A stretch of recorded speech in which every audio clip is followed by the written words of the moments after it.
The word anti-Semitism was first coined in 1879 by Wilhelm Marr in The Victory of Judaism over Germanism. I have the full translation here in my hands. And the author that translated this said, this is the beginning of it. Also significant, and this is a preface, so this isn't Wilhelm Marr's actual text, this is what the translator wrote before the text. Also significant is that in some of the secondary literature, the present pamphlet is quoted as the one in which Marr first coined the expression anti-Semitism. That this is not so is easily verified, since the present pamphlet does not contain this term. We are being lied to. So I'm just going to start reading what Wilhelm Marr read. This is in Germany prior to World War III, and I'm just going to see if maybe some of you out there can relate to what he's feeling. Preface. What I intend to accomplish in this pamphlet is less of a polemic against Judaism than it is a statement of facts regarding cultural history. Whenever circumstances cause me to use controversial speech, this can and must be understood as a scream of pain coming from the oppressed. Resigned pessimism flows from my pen. Just think, there will always be queer characters such as this one, but rest assured that nobody will be happier than I should the facts which I shall touch upon be shown to be untrue. Jews and Judaism have been attacked in literature innumerable times. This, however, has almost always been done from the point of view of our non-Jewish, inflated opinion of ourselves, or may I say in the vainglorious style of retreat, such as Gambetta's. Our conceit has not yet permitted us to admit that Israel has become a world power of the very first rank. We have managed to understand the Jews, but we have failed to understand ourselves. Under any circumstance, this pamphlet will be able to claim originality free of any and all religious bias. It will allow you to look into the mirror of historical cultural facts, and it will not be the fault of the pessimist if what you view in the mirror are slaves. I wish two things for this pamphlet. One, that Jewish critics will not hush it up. Two, that it will not be disposed of with the usual smug commentary. I shall announce loudly, and without any attempt to be ironic, that Judaism has triumphed on a worldwide historical basis. I shall bring the news of a lost battle and of the victory of the enemy, and all of that I shall do without offering excuses for the defeated army. The translator will assist the reader by commenting upon proper names and possession of unfamiliar concepts in this section, and notes numerical truths. Refer to the notes. There's some of the pages cut off. I apologize. I would think that such candor deserves Wilhelm Marr, Victory of Judaism over Germanism. I guess so this is where the article actually begins. I would think that such candor deserves the privilege to be treated with better than the usual zealous journalistic twaddle. When one people conquers another, one of the following two things may happen. First, it may be that the conqueror merges into the culture of the conquered and thus loses his identity. This fate, for example, befell the Tatars, who under Genghis Khan conquered China and then turned into Chinese. The Lombards shared a similar fate when their Germanism ended up to be Italianized. On the other hand, the conqueror may succeed to impress his culture upon the conquered. This is what happened with the Anglo-Saxon race in North America and Anglo influence in Central and South America. As far-reaching as these developments may be in their various ramifications, they do pale in comparison with the cultural history of Judaism. Here we are dealing with a completely new development. An entire Semitic tribe is repeatedly and forcibly taken away from its native country, Palestine, led into captivity, and finally dispersed. Those who were taken into Babylonian captivity were let go, since the Babylonians seemingly soon tired of their Judaic captives. The majority returned to Palestine. The bankers, in quotation, and the wealthy stayed in Babylon in spite of the ire and wrath of the elder Jewish prophets. We now must point to the fact that Jews, from the very beginning, wherever they appear in history, were hated by all people, and that without exception. This was not a consequence of their religion, because the Jews of antiquity, at least from what their prophets tell, know perfectly well how to join in the idolatry of other people, while rigid Judaism developed only during the time after the destruction of Jerusalem. The universal hostility against Jews had different roots. First, in the loathing Jews demonstrate for real work. Second, their codified enmity against all non-Jews. Anybody who has gone to the trouble to even superficially study the Mosaic law of the Bible will admit that a people adhering in war and peace to the Codex of Moses will find it hard to elicit international sympathy. The relationship between Jews and Jehovah was unimaginative, calloused, purely contractual, businesslike, and rigidly formalistic. In everyday life, the most practical realism imaginable prevailed and was of brazen solidity. Even the Jehovah of the Old Testament was a rigid realist. He acknowledged the existence of other deities and was motivated by his hate for them. Titus committed the most foolish act in all of world history when, after the destruction of Jerusalem, he dragged some of the Jews into Roman captivity and forcibly dispersed the rest. At the time, there happened to be freedom of faith in Rome. It was said that all gods are welcome in Rome. But if people caused mischief in the name of deities which had found safe haven in Rome, and attempted to ruin Roman temples and committed other such mischief, then, of course, the Romans re-established order. What caused the Jews to be hated in Rome as well was the exclusive attitude, combined with haggling and profiteering, which they had brought with them. The Roman world of the day, as well as all of classical antiquity, was in the throes of disintegration at the time the Jews were imported. Semitism therefore encountered fertile ground for its realistic approach, and already in Constantine's day, the new Jews, or Christians, were the power behind the money. All the nations of antiquity, including the trading Phoenicians and Carthaginians, did not think well of engaging in what we now call agiotage, profiteering, and usury. If in the Middle Ages we encountered a Mr. Moneybag, he was a Jew. Jews were made use of but despised. This attitude is similar to its modern form, in which traitors are met with contempt while their treason may be welcome. The abstract realism of Judaism had thus been forcibly imported into the Western society by the Romans. Times and circumstances proved favorable for Judaism's development and proliferation. Judaism had turned into the realistic helper in history and encountered a more fertile ground for its indolent and speculative realism in the West than it's ever possessed in Palestine. This, of course, provoked envy among the people of the West, and since the mob has always preferred to use religion as a cover for its ends, so the spread of Christianity was accompanied by the spread of an apparent religious hatred of Jews in the Occident. How nonsensical the religious aspect of this hatred becomes obvious when one considers the fact that Jews were to be held responsible for the crucifixion of Christ, an event known to have been set in motion by Roman authorities which cowardly followed the clamor of a mob in Jerusalem. This Jewish mob at the time of Christ had not done any more or any less than any mob at any other time and among any other nations has done, is now doing, and will do in the future. Today they shout Hosanna, and tomorrow they will cry Crucify. Human nature calls upon providence and religion whenever a foolish act or some perfidy is about to be committed.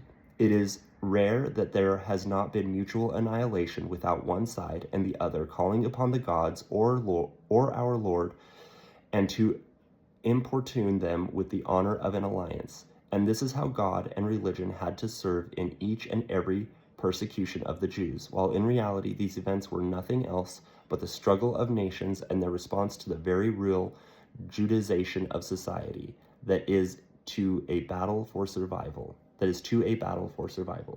Yes, if in reality during the Middle Ages some fanatical Jews had during Passover, slaughtered Christian children, and if such atrocious events had actually taken place, something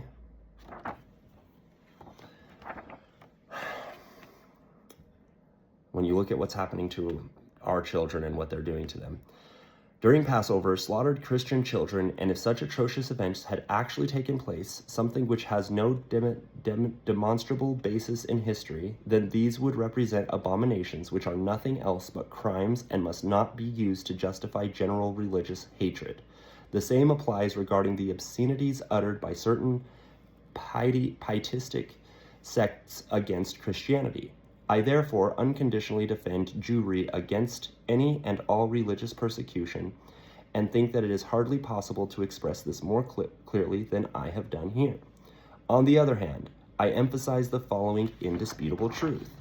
With the Jews, the Romans have forced a tribe upon the West, which, as its history shows, was thoroughly hated by all peoples of the Orient. So it is that the Jews did not come as conquerors with sword in hand. The Romans interned them as political prisoners into the Occident, and they did this in a way that the Jews had the freedom to settle, and that in the cities their domicile was subject to control. That is, it was limited to nothing, that is, ghettos. Okay, wait. The Romans interned them as political prisoners into the Occident, and they did this in a way that the Jews had the freedom to settle, and in the cities their domicile was subject to control. That is, it was limited to the ghettos. Nothing is more natural than the hatred of the Jews must have felt for those who enslaved them and abducted them from their homeland. Nothing is more natural than that this hatred had to grow during the course of oppression and persecution in the Occident over the span of almost 2,000 years. Nothing was more natural than the Jews becoming even more spiteful during their banishment and quasi-captivity than they had been in the Orient. Nothing is more natural than that they responded using their inborn gifts of craftiness and cleverness by forming as captives, in quotations, a state within a state, a society within a society. The Jewish state within a state used guile to continue its war in the Occident, while it had used deadly weapons against the peoples in the Orient, where it had been the stronger party. This simply was a natural right for the Jews. One must not expect humility instead of defiance from the suppressed, and certainly can't expect meekness from a people whose traditions do not know how to turn the other cheek. An eye for an eye, a tooth for a tooth, says Jehovism. If the practice of strict martial law against such a people was justified after the great political error had been made to forcibly introduce it into Occidental society, then the tough resistance offered by the Jews was equally justified. By the 19th century, the amazing toughness and endurance of the Semites had made them the leading power within Occidental society as a result, and that particularly in Germany. Jewry has not been assimilated into Germanism, but Germanism has been absorbed into Judaism. This development advanced to such an extent that the leading voices of German patriotism, of the Reichsfreundlichkeit, in our parliamentary and even religious strife are those of the Jews. Right at the start of the Jewish dispersion into the Occident, a remarkable historical culture event occurred. The Jews established themselves in the cities and showed themselves even less desiring to engage in agriculture and colonization than they had shown in Palestine and earlier in Egypt. One must not argue that this, in some countries, Jews might have been prohibited from acquiring land and property. Until deep into the Middle Ages, the Occident compromised much uncultivated land. There was no reason to not squat on the land and to lead a life such as had been led by the cultural pioneers in the woods of North America. Then there was the abundant, unclaimed land in the Occident. It was, however, not claimed by the Jews, because they lacked the vigor of the old Anglo-Saxons, who, expelled on account of their faith, created states out of the wilderness in the far west. It was not axe and plow, but tricks and crafts of the practical spirit of hagglers, which were the weapon with which the Jews conquered the Occident and created a new Palestine, particularly in Germany. And why in Germany, of all places? Romanism, the old Caesarian Rome, had itself turned towards political culture political cultural realism to such a degree that the Jews faced a political entity which could only be fragmented by the idealism of Christianity, with the introduction of the latter as the state religion, which the beginning of papacy, which had to maintain the juxtaposition of Christ and non-Christ in order to monopolize the world. The Jewish freedom of action in Rome and in Italy found itself to be limited. Jewry dispersed increasingly and retreated before the religionist Christian fanaticism. It diffused in mass to Spain and Portugal and into the Slavic countries, and then emigrated from there in large numbers by way of Holland into Germany, all the while able to continue with less hindrance in its socially undermining activity among the Slavic barbarians. Next to Slavism, Germanism was least prepared to face foreigners. A sense of German nationality, not to speak of German national pride, did not exist in German lands, and it was exactly for this reason that Judaism found it easier to extend its roots into Germany than in other places. But even here, the special character of the foreigners from the Orient caused offense. Within the agricultural Germanic lands, the Semitic craftiness and its practical business sense provoked a reaction against the Jews. This foreign tribe and its opportunism contrasted too much with the basic character of Germanism, its rules, its articles of belief, which allowed to view all non-Jews as unclean, provoked anger among the people, while on the other hand, the Jews permitted themselves to be used by nobility in financial transactions carried out at the expense of the people. Highly gifted with great flair for activities like these, the Jews dominated retail and wholesale trade as early as the Middle Ages and outwitted the hard-working common folk. The common people realized that their own Ben Shapiro saying we shouldn't retire. Sorry. The common people realized that their own sense of ethics was not shared by the Jews, because these, rather than striving for emancipation. In December of 1865, a great commotion was caused among the Jewry of Pest by the accusation made by a man with the name of Skor. There's an asterisk here. I'm not sure I'm still reading his article. Who was their leader in Orthodox prayer. Skor had used the chief rabbi of Pest, Dr. Meisel, to have actually the food offered at the emperor's table when he had been invited to dine. An invitation revealed that the two invited chief rabbis had taken food from their plates using knife and fork, but had not in reality eaten. At this juncture, and I apologize, there's still some of that's cut off the page. At this juncture, the congregation removed Skor as their leader in prayer. Such events cause one to question with what justification a people which believes to be befouled when part at a Christian meal, a meal to which they were invited by their sovereign, may something. So I'll stop there. It's 44 pages. It's called the full text of Mar Wilhelm, the victory of Judaism over Germanism. And this is why Hitler was going after the Jews. And those very same people created what we now call Israel, which was founded, when was Israel founded? I had it. Israel was founded on May 14th, 1948, making it 78 years old. And when you actually look into the Bible, there are repeated places where Israel turns from God, does that which God is not happy for, and God turns away from them. I can read you a couple scripts here. Judges 2:11 through 12. And the children of Israel did evil in the sight of the Lord, and served Baalim, and they forsook the Lord their God of the fathers, which brought them out of the land of Egypt, and followed other gods, of the gods of the people that were round about them. Hosea 4:16. For Israel slideth back as a backsliding heifer. Now the Lord will feed them as a lamb in a large place. Jeremiah 3:11. And the Lord said unto me, the backsliding Israel hath justified herself more treacherous than Judah. Judges has 7 times where Israel is turned away from him. Numbers has rebellion 10 times. And the Lord said unto me, the backsliding Israel hath justified herself more treacherous than Judah. And so the cycle continues, and we are looking at a group of people who are literally eating babies, and I guess we're waiting on Trump, who came from Germany. Trump's grandparents are from Germany. He's only second generation over here. In his first, it was the U.S. Embassy, he put the U.S. Embassy, it was supposed to go between Israel and somewhere else. And I remember in his first term, it was one of his first acts, was that he put the U.S. Embassy in Israel.